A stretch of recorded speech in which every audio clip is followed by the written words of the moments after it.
And Her Honor mentioned letter A, B, C, D, E. Sabi nyo, 5 po yun. Ang sinasabi ko po sa inyo, kindly educate me because yung sinabi nyo, wala yan sa bill. I understand what Her Honor is trying to say. What I'm saying is it's not written in the bill. Mr. President, You can we may ask your suspend. staff because it's not written in the bill. We may suspend, Mr. President, but it is actually in the bill, and I was Kindly read quoting it. the gentle lady when I into the responded to her record. question. Then read it into the record. What you told me is ito yung mga kapalit ng promissory note. Hindi ho yan ang nakasulat sa bill ninyo, Mr. President. Hindi ko kayang tanggapin na yan necessarily ang pang-indigent because the record also shows napakaraming indigent patients who don't bother going to the hospital because alam nilang wala silang pangbayad. So I believe if yun po ang intention ng sponsor, then kayo po ang isulat nyo po yun kasi kayo ang nagsabing yun yung gusto nyong gawin eh. Di kayo po ang magsulat nun and we will be happy to review it kasi hindi ko po amendment yun. Ako yung nagtatanong.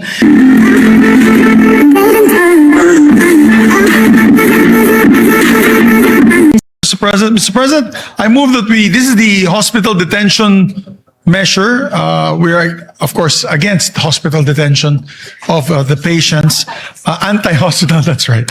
Thank you for clarifying, Senator Pia. It's the anti-hospital detention bill or act, Mr. President. And we'd like to recognize the sponsors, Senator Risa Ontiveros, and their distinguished colleague, Senator Pia Cayetano, to propound the amendments, Mr. President. We're in the period of amendments, just for the information. We recognize the gentle lady from Panay, Senator Risa Ontiveros, and to propound her amendments, Senator, the gentle lady from Taguig, Senator Pia Cayetano. Thank you, Mr. President.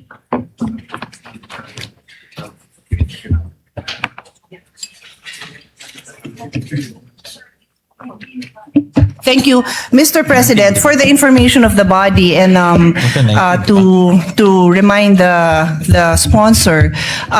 When we were in the period of interpellation, this representation agreed that we close the period of interpellation on the condition that we would be able to propound questions during the period of amendment to help us formulate the proper amendments and to also enlighten the body on the issues because for the record, this bill amends the law that this representation sponsored 15 years ago.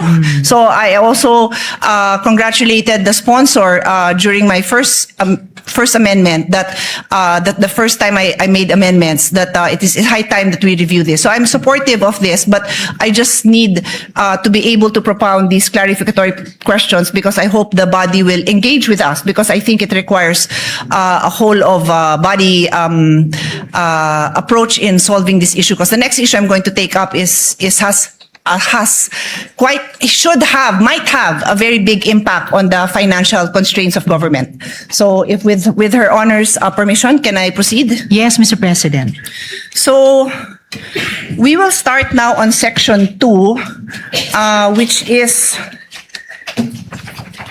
Just to put everyone on the same page, we provided a clean copy to the body dated May 19. So, Yes, Mr. yeah, President. so that will be the base bill that they do not have endless cash flow. They are also running a business. Karamihan po niyan mga single proprietary owners na mga doktor mismo, and they also have to pay for their staff, for their lab technicians, for they have to cover all the investments they made, the purchases of their equipment, etc. So the reason that the law requires a promissory note kasi hindi naman din kayang saluhin ng mga private hospitals yung yung hospital bill ng mga pasyente. Sino magbabayad, di ba? I mean, common sense po sa lahat ng kahit sari-sari store ka, kahit anong negosyo mo, at some point somebody has to pay the bills. So ang law natin as it stands may promissory note, but the proposed amendment of the sponsor is provided that no promissory note shall be required of indigent patients who have been endorsed by the Medical Social Services Office of the hospital, medical clinic, or any similar facility to the Department of Social Welfare and Development. provided further that those patients who are partially recovered shall sign a waiver undertaking that they are assuming the risk of the consequences for requesting for discharge despite having not fully recovered. So ang question po natin sa sponsor natin, magkano ho ang impact nito sa ating private hospitals na wala ng promissory note? Magkano ba ang normal? Her honor can answer in any way she would like based on the data that she has. Ilan ba ang indigent patients natin na pumapasok sa DOH hospitals? Because for now, pag DOH hospital, sabi ng DOH at ng PhilHealth, wala nang babayaran. Yun ang zero Balance ZBB, billing. ZBB. Zero, I was gonna say zero sum, parang iba namang concept yun. Zero balance billing, ZBB. So yan ang DOH hospitals. And then, na-cover na ba yung LGU hospitals? Hindi pa? Hindi pa po, parang nagpa-pilot pa lang. Okay. So yung question natin when this was first brought up, I think we were deliberating the budget. Alam ni Senate President yan kasi siya yung chairman ng ating Committee on Finance. Yung question is, paano naman yung mga LGU hospitals? Kasi if you are a patient, you do not even distinguish between a DOH hospital and an LGU hospital. Basta you will go to a hospital that is near you and that can take care of you. So hirap na hirap yung mga mayor na masabi sa pasyente na, ay hindi ka namin covered kasi hindi kami DOH, LGU, yung pasyente, ha? Ha? They do not understand that distinction because in their mind, this is a public hospital. Sabi, ZBB. So later on, nag-clarify ang DOH na DOH hospitals lang. And then now, my understanding is they are piloting some LGU hospitals. I might have some numbers. I will also be happy to share what I have, but I believe it is incumbent upon the sponsor who is now proposing na wala ng promissory note kasi sino ang sasagot nito? Ang concern ko is we are partners, public and private institutions are partners in delivering health service in this country. So we do not want to see these private hospitals shut down because wala na hong magbabayad ng kanilang mga bills. I don't know if there are arrangements that have been made already prior to the passage of this bill to ensure that these private hospitals will be paid. Because even the LGU hospitals, nandun pa lang tayo sa dry run or ang tawag doon? Pilot testing. So I give the floor to Her Honor to enlighten us because I would love to be able to support the needs of the indigent patients. But I also don't want the private hospitals to close. Thank you, Mr. President. Of course, I also share that particular concern of the gentle lady from Taguig and Pateros. As to her first question, kung magkano lahat-lahat ang magiging financial implications sa mga ospital kung maipasa natin itong batas na ito. Unfortunately, there's no concrete data of the universe of that amount, but at the very least, pwede nating sabihin na variable yung fees, no? The fees range from as low as 50,000 pesos to 1 million pesos per patient. Depende sa kaso. Then of course, we would need to multiply that to come up with the range, multiply that with yung pangalawang tanong ng gentle lady kung ilan lahat yung mga indigent patients ang hindi nakakasettle ng bills nila under the current system. And before I go to ano yung kapalit ng current system proposed in this bill, I would just like to note, Mr. President, na because of this concern being raised by the gentle lady, kaya alam ko rin po na Senator Joel will also propose amendments in terms of transparency of billing and charges dahil sa cost variability na ito. Alright, then dako na po ako, Mr. President, sa kung hindi na magpapatuloy yung kasalukuyang promissory note system, ano naman ang kahit papaanong mga garantya o reassurance sa mga ospital na they will be eventually paid. The bill proposes at least 5 which may be used either singly or in combination with each other. So the promissory note or yung katumbas ng promissory note shall be secured by any or a combination of the following: a mortgage over real or personal property of the patient, a relative, or a co-maker. B, a guarantee of a co-maker who shall be jointly and severally liable. C, a deed of assignment. Dito importante, Mr. President, Gentlelady, yung papel ng mga government financial institutions. A deed of assignment of the loan proceeds or benefits entitlement from the Social Security system or the government service insurance system in case the patient is an active member thereof. D, a guarantee letter from the Philippine Charity Sweepstakes Office, and in the case nga po of indigent and financially incapacitated patients, a guarantee letter from the Department of Social Welfare and Development or the Department of Health. So, at least in the interim, Mr. President, between when dapat ma-discharge na yung indigent patient kahit may balanse pa siya sa bill and the time na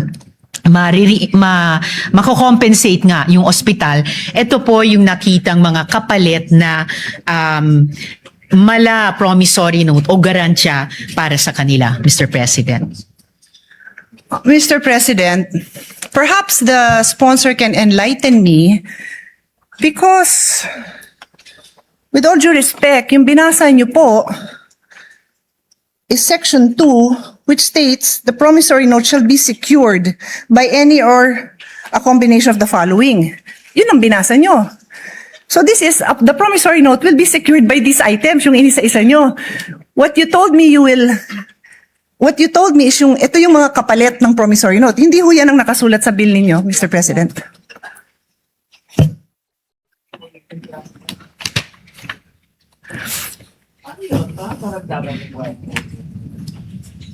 No, Mr. President, it will be a different system.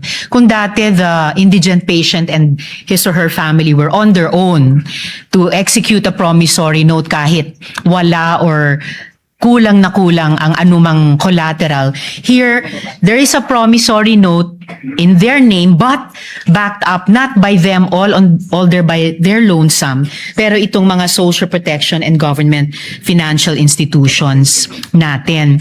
And without leaving this topic, if the gentlelady wishes to pursue it, just relating to an earlier question of hers, in terms of proxy data, yung tinatanong po nila na magkanong magiging cost implications, lalo na sa mga private hospitals, kung maipasa yung batas na ito. So babalikan, If- sorry, just so for clarity lang, Yes. binabalikan niyo yung unang question ko kasi yung question natin ngayon is your response to me. Yes. So which one first? Because Sabi hindi ko pa po, tayo- Mr. President, na without leaving this topic, just para hindi So, ko balikan natin malimutan. yung sa numbers. Yes, Okay, I just sure. want to add, Okay. yung sagot ko kanina dun sa isa sa mga naunang tanong ng gentlelady na to use proxy data, if private hospitals are claiming 7 to 10 billion pesos from PhilHealth, then at least for purposes of discussion, we could assume around that amount yung implication sa kanila kapag maipasa itong batas. So that 7B to 10B worth of payments due sa kanila ay ipasasalo natin sa ganitong bagong sistema. And then again, mindful of Can the... I comment on that one? Yes, Kasi Mr. President. otherwise, either I'll comment on this now or Yes. ililista ko lang kasi It's all right, Mr. President. Sige. So, the gentlelady may her proceed. Honor's theory is that based on the claim of private hospitals to PhilHealth, and her Honor said it is 7 to 10 billion, yan yung ina-assume ng ating sponsor na amount that is needed to cover indigent patients. Yes, Mr. President. Saan mo nanggaling yung figure na yon? From PhilHealth, Mr. President, with this What is the aggregated. what is the exact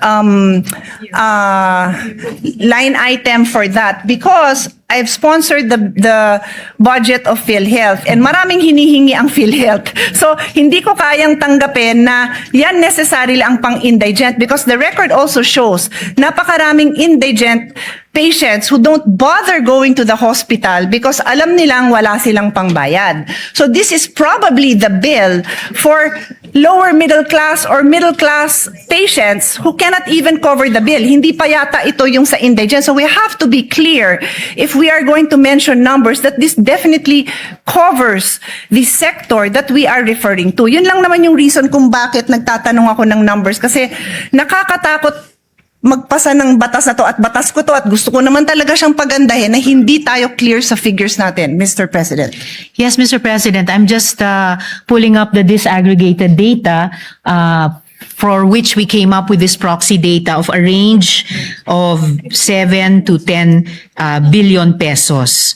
And I will be giving that to the gentlelady during this interpellation or this period of amendments.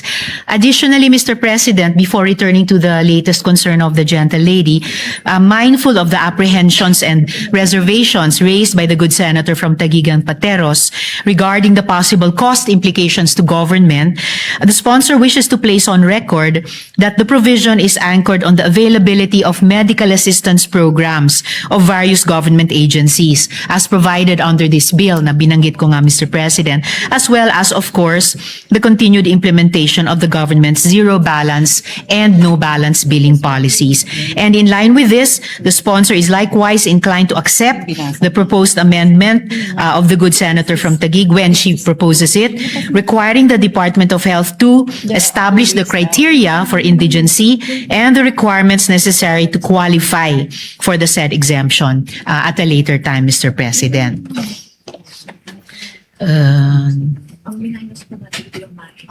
So the latest concern of the gentlelady was So Her Honor made a statement that there are other ways the bill intends to support the indigent patient. And Her Honor mentioned letter A, B, C, D, E. Sabi nyo, 5 po yun.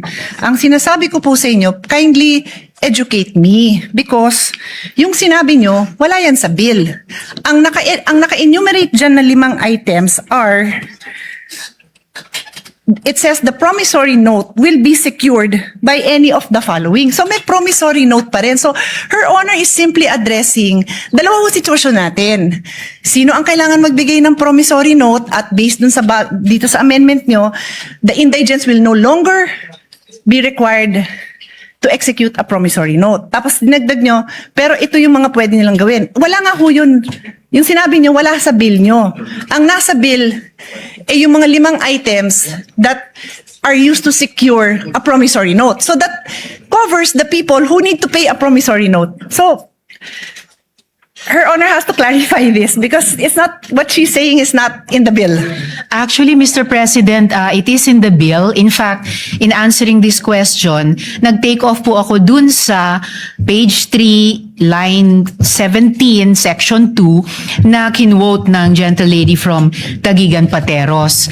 And kaya tinalakay ko po yun na in lieu of the current promissory note system, it's still called the promissory note here, pero hindi na po yung solong mga collateral o ano pa mang meager resources na meron yung indigent patient or family ang magsisecure niyan. Ang magbaback up na po nun ay yung mga social protection agencies at saka government financial institutions natin tulad ng SSS, GSIS, PCSO, DSWD, DOH. So in effect, Can Her the Honor promissory note, if I may just complete Yeah, sure. this last sentence, the promissory note will no longer be issued by their lonesome nga po ng indigent patient and family, then bahala na sila sa buhay nila kung paano i-honor. In a way, it will be for the benefit of the hospital na mayroong hindi yung mahirap na iyon, pero may government institutions na nagsisiguro sa kanila na you will be paid, Mr. President.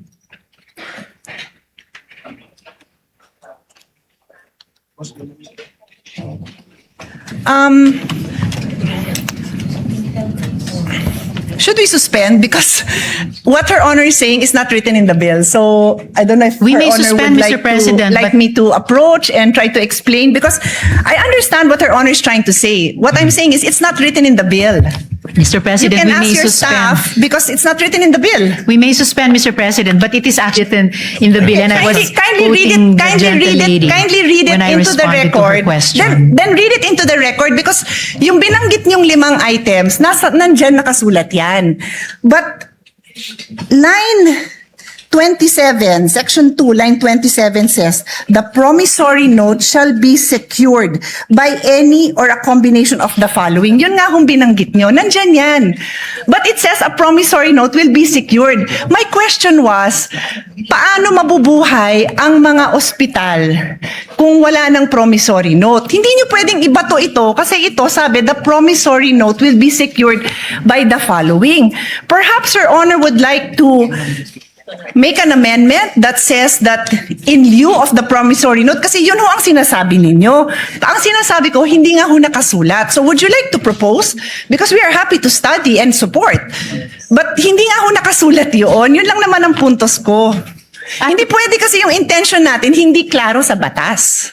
Well, that's why I'm glad, Mr. President, that we are in the period of amendments because this representation is very open to proposed amendments, including subject to style, to not just improve the content of the bill, pero klaruhin ang crystal clear kung ano po yung intent niya. So no problem with that, Mr. President. Yes, and that is what I'm doing by using the period of amendment to make the interpellations. I am making it known to the sponsor that what she is saying is not in the bill. So I believe if yun po ang intention ng sponsor, then kayo po ang isulat niyo po yun kasi kayo ang nagsabing yun yung gusto niyong gawin eh. Di kayo po ang magsulat nun and we will be happy to review it kasi hindi ko po amendment yun. Ako yung nagtatanong kung ano ang gagawin ng ospital kung wala siyang promissory note. So sabi niyo ito. So tinatanong ko saan nakasulat yun? No problem, Mr. President. We can improve this in this very period of amendments. Thank you. Tapos balikan ho natin yung expenses, no? I can suspend and Her Honor can look at her numbers because I will also be presenting numbers. Her Honor also mentioned 50K to 1 million per patient. So does Her Honor intend to, kasi yun yung unang binanggit nyo. So does Her Honor intend to come up with a number based on those that range of expense that Her Honor mentioned? Kasi kailangan nga natin ng number because we have to find out where will we get this amount to support naman these private hospitals. Otherwise, this is a disaster because ang mangyayari, pipila lang sila sa Malacanang, magmamakaawa sila na wag ipasa to. Sayang naman yung effort natin dahil we all have the same intention. Pagandahin yung health system natin.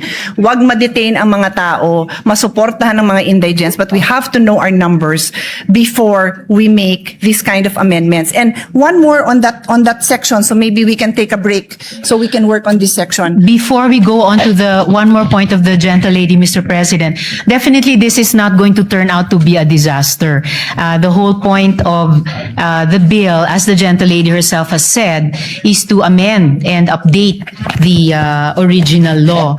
And that is why we are in the period of amendment to further improve it, Mr. The President. only reason I use the word disaster, Mr. President, because time and again, the small private hospitals have practically kneel down in front of us, begging us for support. So pag pinasa natin to, hindi dahil sa hindi natin kinonsider yung burden sa kanila, then disaster yun para sa kanila. At kung disaster yun para sa kanila, disaster yun sa healthcare system natin because we are partners. Yun lang naman ang sa akin. We are partners, public and private. May mga lugar, and again, the Senate President is listening intently. Thank you because alam nyo din to. There are areas where there are no public hospitals. So, private hospital yung inaasahan mo doon. Tapos, kung yung mga indigent patients, sabi natin, magpapasa tayo, wala nang promissory note. At again, forgive me kung hindi ko lang naiintindihan. Kaya nga sabi ko, please feel free to point it out and educate me kung saan dyan nakalagay. Ano ba yung in lieu of the promissory note na matatanggap ng ospital? Kasi, kung wala, mababaon sila sa utang. magsasara sila. And that threat has happened many times. Alam ni Senate President yan. Ilang beses yan hindi lang nag-threaten. Some of them really closed. During the pandemic, they closed because PhilHealth was not fast enough to reimburse them for the expenses that they incurred during the time. Marami hong nagsara. So I'm just banking on experience to ensure that what we pass is a responsible response to this issue. So before I leave section 2, ang idadagdag ko is, did Her Honor take up during the hearings this possible amendment na lahat ng indigent patients wala ng promissory note? Na-take up po ba yan sa hearing so that you would be able to hear the concerns of the different sectors, including the small private hospitals, the small clinic owners, yung mga lying-in clinic. Maliit lang ang singil niya na pag nanganak ha, I'll try to pull out that number. It's not a huge amount because it's just a lying-in clinic, overnight pag nanganak. So pag indigent, the amendment now is lahat ng indigent patients wala nang babayaran. Wala nang promissory note. Sorry, to be clear, wala nang promissory note. So, was this taken up during the hearing so that marinig natin yung side nila? No, Mr. President, it wasn't taken up to have no promissory notes. The change, Mr. President, was that, as I mentioned earlier, hindi na po mag-isang mag-i-issue ng promissory note ang mahirap kahit sapilit ang magkakabit siya ng kakarampot na nga na pagmamayari niya bilang di umanong collateral. Ang magbaback up na po ng promissory note, which is now more a document for the benefit of the hospital, ay ito nga pong mga social protection at saka government financial institutions na binanggit ko po kanina. So, ang ibig niyo, Mr. so two President. things I want to establish. Number one, hindi nyo nga na-take up yan. Pero ang impact nito napakalaki sa private hospitals. Wala silang chance na marinig ang side nila kasi hindi yan na-take up during the hearing. Ang sa akin naman po, I understand, no? May liberty naman po tayo mga parliamentarians na ma-take up sa floor ang mga iba-ibang amendment. Naintindihan ko naman po yun. Pero pag napakabigat nung impact, it's either na-take up yan sa hearing or bibigyan natin sila ng time na mabigay din nila yung posisyon nila dito. Kasi sobrang laki talaga ng impact sa kanila. Please give me the number of private hospitals. 864 private hospitals. There are 864 private hospitals spread out all over the country. And like I said, there are certain areas where there are no public hospitals. So ang tatakbuhan lang ng tao, private hospitals. So kung hindi sila narinig sa hearing, sana man lang marinig din natin yung posisyon nila on this issue. And before, as I said, I leave section 2. Her Honor If keeps... the gentlelady would allow, Of before course. we move to another No, I'm not leaving yet. point. I have another point on section 2. If I may just respond to this latest point. I did not say po na hindi inimbita ang mga private hospitals. We did invite them to the hearing, and as far as we can remember, they had no opposition to changing the promissory note system, and in large part changing it by backing it up, hindi sa collateral ng mga mahihirap na, kundi yung guarantee at financial capacity ng mga government financial institutions at saka social protection agencies. Ang sinabi ko pong hindi ay hindi natalakay ang isang no promissory note system. But did we invite the private hospitals? We did po, Mr. President. Yes, thank you for clarifying that. Maganda namang clarification yon kasi magandang napapakita naman natin na naimbita naman. Pero yung version ng bill na natalakay doon, yung no promissory note sa indigent patient, sabi ng ating sponsor, hindi natalakay. How about yung no promissory note to senior indigent patients? Natalakay yata yon. Tama ho ba ako? Yes, Mr. President, tinalakay po para sa senior citizens. So ang pagkakaintindi po natin, and again, correct me if my understanding is wrong, ang na-bring up at ang alam ng mga nag-attend ng hearing is that i-consider yung no promissory note sa senior indigent patient. Kaya lang, pagdating na sa committee report, naging indigent patients lahat na. Kaya nga pati yung example ko na maternity lying-in clinic, kasama na rin po dyan. Ang laki rin ho ng tama nila. When I said 800 plus hospitals, That's hospitals. Yung sinabi kong 864 na establishments, mga hospital po yun. Hindi pa kasama dyan yung lying in. Baka mas marami pa. So that's why I'm just asking, do we know? And I'm not a stickler for kailangan na take up yan sa hearing. Pero ang sa akin, I am a stickler for narinig ba natin yung concerns nila at yung side nila. If merong mag-advocate for them here, that's okay. If the sponsor has information that can assure us that protected din naman yung interest nila, that hindi naman sila mababankrupt, open naman din po tayo doon. That's the only reason I bring it up, Mr. President. Now, Yes, Mr. President, I do appreciate that. And kaya nga po, the bill, gusto niyang i-bring in yung financial power at stability ng mga government financial institutions natin, including nga po the pension institutions and the social protection departments. Additionally, Mr. President, looking at page 4, lines 14 to 17, yun po yung letter E dito po sa section 2 natin, assumed po doon yung coverage for the indigent and the financially incapacitated. Kasi nga po nakalagay dito, in lieu of a promissory note, a guarantee or a reference letter from DOH o DSWD ang mag-assume. So, as the gentlelady and I were starting to discuss earlier, we can, in this period of amendments, clarify the wordings to assume that promissory equals guarantee. So, a promissory note is a guarantee note of these agencies and institutions of government. So, sa ngayon, no promissory note for senior citizens, but this representation is anticipating or it has an amendment from the Senate President na ang mako-cover all indigent patients. And I'm very willing to, I support that.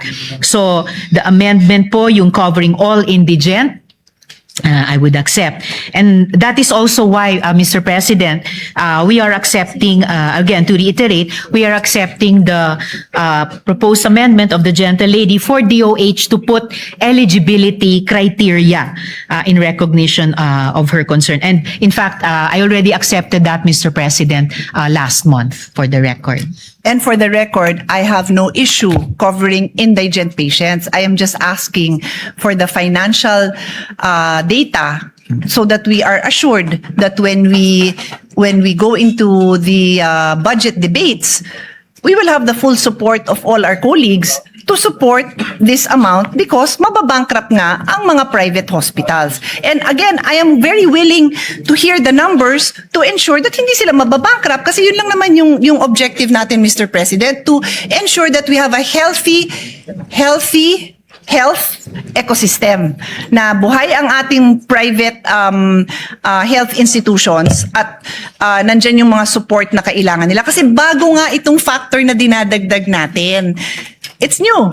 It's new. It does not exist now. Indigent patients are required to provide a promissory note, which means they have the legal obligation, to be clear sa mga nakikinig, they have the legal obligation to cover that amount. That is the meaning of a promissory note.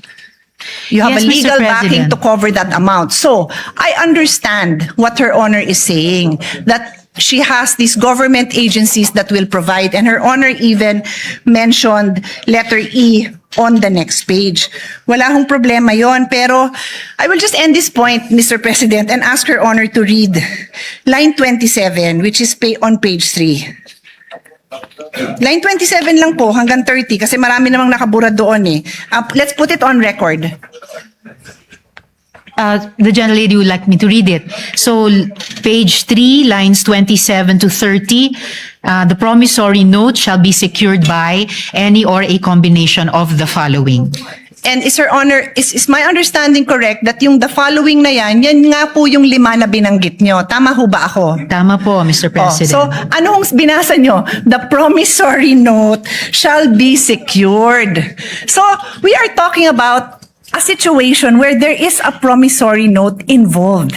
And what I have been trying to say, Your Honor, is for the indigent patient, it is your amendment that says that line 17, would Her Honor like to read? I can read it, she can read it, but that is your amendment, Your Honor. Line Yes, Mr. 17. President, provided that no promissory note shall be required of indigent patients who have been endorsed by the Medical Social Sciences Services Office of the hospital, medical clinic, or any similar facility to the Department of Social Welfare and Development. And just to reiterate, Mr. President, earlier, sinabi ko na rin po na we can clarify wordings to assume promissory equals guarantee. So it could be a guarantee note. Ito ngayon. So, no counsel. Indigent patients. Yun yung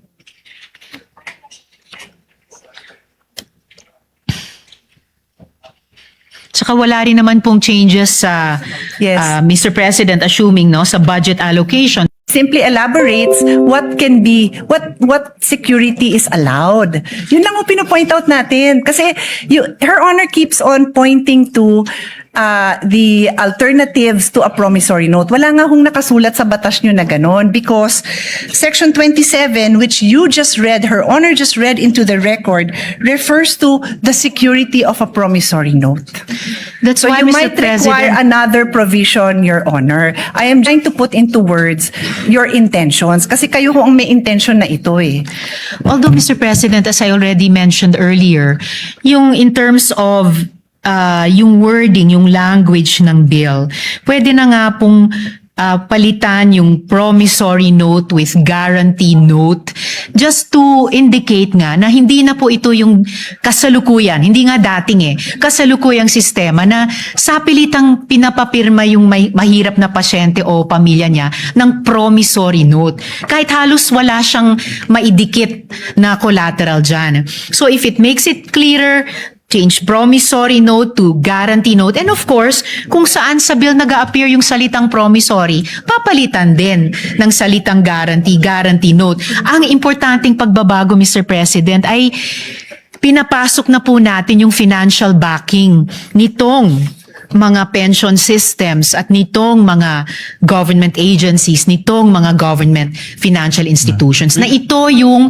magsaspare dun sa mahirap na pasyente at pamilya niya na sapilitang magpirma ng promissory note. Ito rin yung assurance sa ospital, pati yung mga private hospitals na definitely mababayaran sila. Kung tama po yung estimation po namin na 7 to 10 billion pesos ang financial implication, particularly sa mga private hospitals.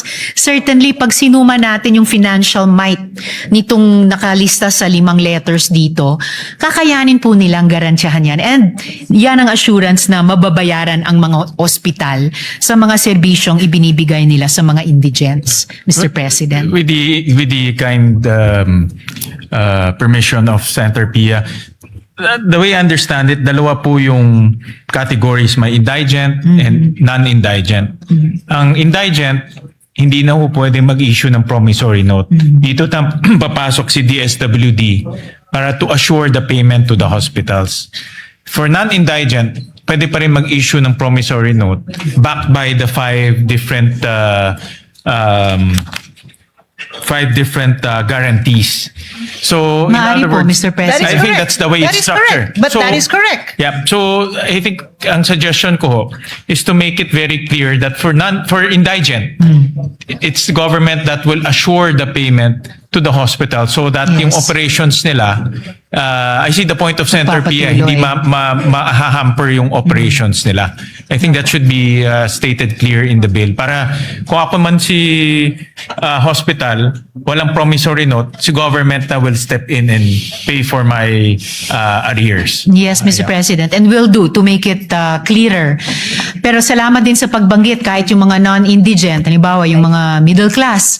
Minsan, kahit middle class po ay maaring kapusin. So, this could be like a range of financial buffer para sa mga pasyente. Yung mga indigent talaga, at least masasandigan nila itong mga institusyon, and yung non-indigent, if necessary at kung magkakwalipika sa mga criteria, maaring mag-avail of din kahit partially. Pero syempre, alam naman po natin ang pinakamadalas na de-detain dahil may bill or may balanse pa sa bill ay yung mga mahihirap. So sila po yung pinaka-aasahan sana natin dito sa 5 nakalista. Yeah, well, I suggest for the indigent, good sponsor, malista natin yung DSWD, DOH, PhilHealth, even PCSO, yung mga government institutions who provide assistance, so that kung ako yung hospital, alam ko, assured din ako na mababayaran din ako. Yun ang, I think Senator Pia is correct in saying, pag maliit ka, wala ka ng, you rely on your cash flow eh. Pag mawawala yung cash flow na yun, mahirapan sila to continue with their operation. And we'll provide some suggestions to that effect. Salamat, Mr. President. So ngayon pa lang, I could see 2 possible conditions na isa sa materia. Kapag indigent patients, no promissory note. And for other patients, maaring may promissory note pero backed up pa rin by the 5 securities bilang guarantee sa hospital. And I thank the good Senate President for those for that additional guidance. Mr. President, we could suspend for the moment so that we can fix the provision with the staffs, both of the good gentlewoman and the Senate President. Yeah. So with that, Yes, yeah. but what thank you for that. Thank you for the clarification, Mr. Senate President, because that's exactly what I was trying to say. All right. I was just pointing that out, that it is not clear where that money will come from. And what we have not established is what is that amount. Because I am prepared later on when we resume to show that the amount I have is much more than, I think Her Honor said 7 to 10 billion, if I'm not 5 mistaken. to 7 billion pesos. 5 to 7. The Mr. numbers I President. have are much bigger. I just want to study it a little bit more because it's not my goal to prolong this. I also want to Tama, pass 7 this. to 10, Pero sorry. I want to be responsible about this. Otherwise, I will have to make a reservation in the passage of this measure because when the budget time comes, or even before that comes, mark my word, pipila ang ating mga private hospitals to object to the passing of this. And we don't want that. No, we want them to know that it's a Senate that listens to the people and passes responsible bills. Thank you, Mr. President, for your clarification. Session My last note, Mr. President, 7 nga po, 7 to 10 billion pesos. My numbers are Thank you, much higher, Mr. President. Yeah. Session suspended.